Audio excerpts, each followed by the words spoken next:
Christie Pearce Rampone knows a thing or two about victory as the most decorated American professional soccer player of all time. But she says success isn't all about winning. And she is sharing her expertise in a new book, Be All In, Raising Kids for Success in Sports and Life. And we are so excited to catch up with her now. Christy, good to see you. Great to see you too, Sarah. You know what? I think you couldn't have written this book at a better time, as all of us parents are home kind of trying to navigate raising our kids and teaching them the right lessons during this difficult time. So thank you for that. Also, so you co-wrote this book with Dr. Christine Keene, Correct. Who is a sports psychologist. She's a brain health expert. Mm-hmm. What was it that both of you were seeing that made you realize this book was needed? Yeah, it was the combination of, Dr. Keene seeing it on the clinical side, as well as I was seeing it from my coaching aspect on the field, to just retiring, to seeing like the climate of sports was kind of changing. We felt like the kids really weren't in control.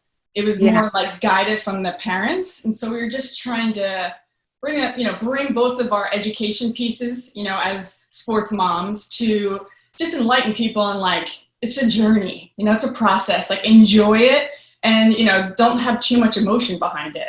Yeah. You talk a lot about success in the book and how it shouldn't be measured by the end result, but it should be measured by the process and the preparation and getting there. So how can you kind of implement those ideas into your own life and into your kids' lives?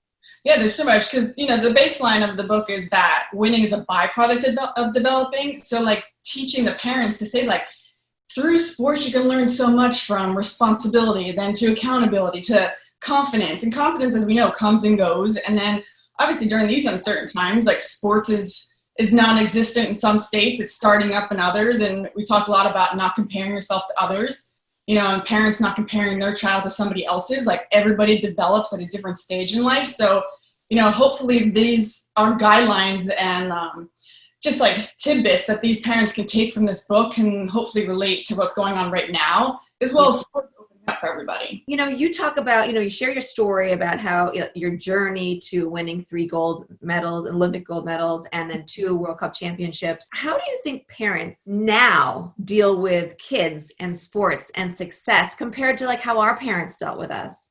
Yeah, I feel like I grew up in the time of like free play, like you just go out and you express yourself. There's really no pressures.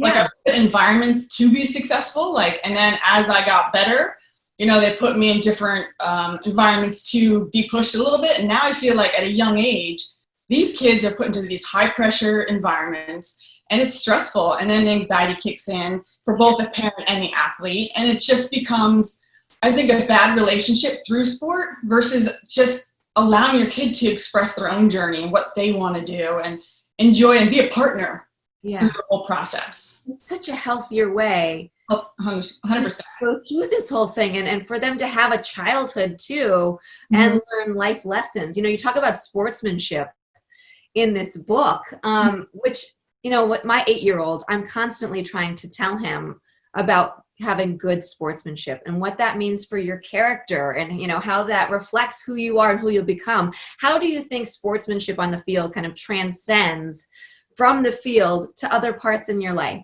Absolutely. We talk about respect all the time. It's like respecting your coach, the referees, the game plan that your coach is coming on. So it's like, if you can learn those skill sets within sports, it does branch out into your life and, respecting authority, respecting the people that have come before you, and just in the education piece, because it's all about awareness, being aware of like how your kid's acting, how you're acting.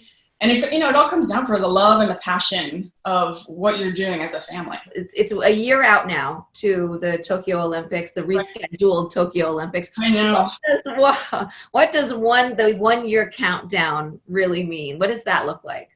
It's exciting. It's unfortunate that they were postponed, but then again, it's just kind of right now, it's like refocusing, recharging, getting your timing right so that these athletes can be prepared to be at their peak when the Olympics, does happen. And just for sports fans in general, like everybody's, eager to watch these athletes, and celebrate their success. And I always say success looks different for every person. Yeah, You yeah. know, and that's the thing is, if we can be mindful of that, is, you know, sometimes it's not winning a gold medal, it's getting there and accomplishing and putting their best foot forward with all the training that they've been under. So just appreciating these Olympic athletes and what they've been through and the hardship. And it's so mental, you know, sports is very, very mental, and I can appreciate that. So I'm excited to see them compete. All right. Well, for more info on all of Christie's projects, visit her website, ChristiePearce.com, and her book, Be All In, is available everywhere now, and visit beallinbook.com for more. Christie, thank you so much for this chat. Yeah, so it was fun chatting with you.